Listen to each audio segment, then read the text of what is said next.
la grâce du Seigneur Jésus-Christ et la paix de Dieu soient avec vous. Nous publions aujourd'hui une brève réflexion sur la date de naissance du Seigneur Jésus et sa supposée célébration le 25 décembre. Pensez-vous que ce jour si célébré dans le monde, le 25 décembre, soit en réalité le jour de la naissance de Jésus de Nazareth? Dans cette vidéo, nous répondrons à cette question importante en basant notre réponse sur la Sainte Bible.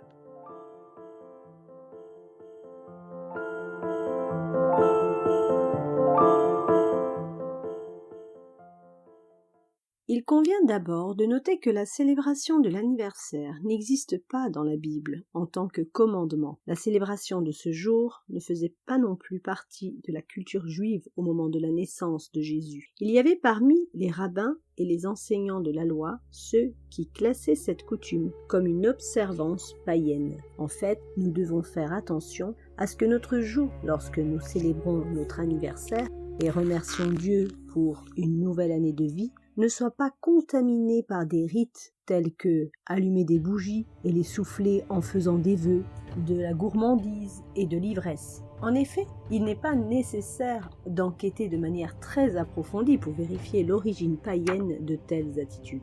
Nous ne devons pas contaminer le don de la vie que nous recevons du Créateur par la pratique de ces fausses coutumes qui manquent de légitimité face aux saintes Écritures. Il serait bon que le chrétien, conscient de qui il est et connaissant la nécessité de préserver son identité spirituelle, célèbre aussi cette journée avec compréhension. Il y a aussi le miracle de la nouvelle naissance. Combien plus le chrétien devrait-il remercier Dieu pour le don de la vie spirituelle reçue par la foi du Fils de Dieu.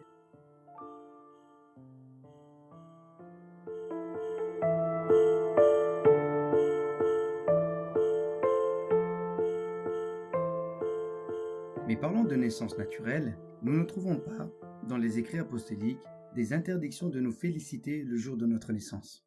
Nous croyons que notre jour d'anniversaire peut être célébré lors d'une fête avec la famille et les amis, avec une prière d'action de grâce, et donc utiliser l'occasion de notre anniversaire comme une excellente occasion de remercier l'auteur de la vie, confessant notre foi avec une prière qui sert comme un témoignage à ceux de notre famille et de nos amis qui n'ont pas encore embrassé la foi en Jésus-Christ, Seigneur de gloire. Considérant alors que les fêtes d'anniversaire ne faisaient pas partie de la culture juive et que Marie n'a jamais fait de gâteau d'anniversaire pour son fils premier-né, ni pour les autres enfants, ainsi que les apôtres et tous les juifs craignant Dieu ou même impies comme Judas Iscariote et les grands prêtres de l'époque, Caïphe et son beau-père Anne. Cela ne faisait pas partie de leur culture de célébrer la date de naissance. Cela paraît comme une évidence, et lorsque nous lisons le Nouveau Testament, car nous ne trouvons pas de référence aux dates de naissance. En fait, dans toutes les Saintes Écritures, nous ne trouvons pas de célébration de date de naissance des Hébreux. Les anniversaires de Pharaon ou d'Hérode le Tétrarque ne servent pas d'exemple, étant donné qu'ils n'appartiennent pas à la nation d'Israël.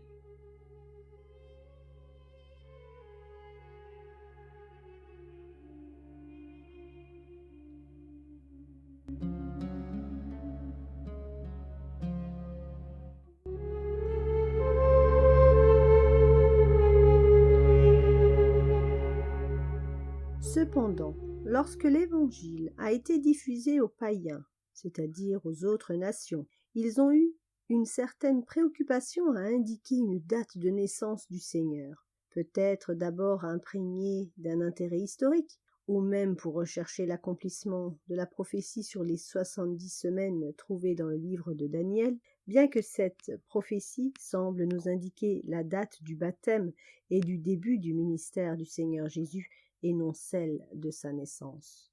Mais ce qui a pu commencer par une enquête historique peut avoir abouti à de la superstition et à de l'idolâtrie.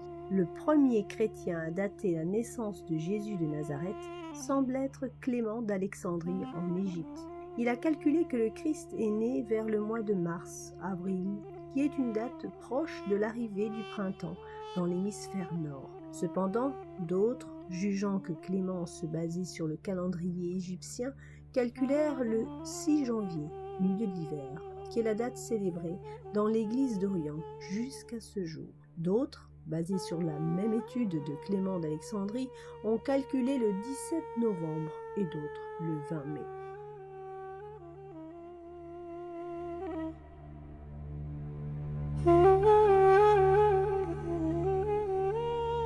Cette divergence se produit car il n'est pas facile de calculer la correspondance des calendriers aussi différents. Certains sont des calendriers lunaires, d'autres sont solaires, d'autres sont lunisolaires, et ainsi faire la correspondance avec le calendrier grégorien, le plus utilisé en Occident aujourd'hui, n'est pas une tâche facile. Par conséquent, même si la date de naissance du Seigneur Jésus dans le calendrier hébreu est connue de la Bible, ce même jour du calendrier hébreu tomberait à des dates différentes chaque année du calendrier grégorien occidental. Parce que le calendrier religieux juif commence avec la première nouvelle lune après l'équinoxe de printemps. Cela a été décrété par le même Dieu lorsque le peuple d'Israël quitta l'Égypte que ce mois serait le premier de l'année. Ce mois-ci sera pour vous le début des mois. Ce sera pour vous le premier des mois de l'année. Exode, chapitre 12, verset 2. Ce premier mois s'appelait autrefois Abib. Plus tard, à cause de l'influence babylonienne, au moment de l'exil, il fut changé en Nissan. Dans le calendrier juif, le mois commençait le premier jour où la lune apparaît dans le ciel, le premier jour après la nouvelle lune. Le jour de la Pâque devait être le 14e jour du premier mois selon le commandement divin qui représente le 14 Abib, le jour de la pleine lune. Le premier mois, le 14e jour du mois, au soir, c'est la Pâque du Seigneur. Lévitique, chapitre 23, verset 5.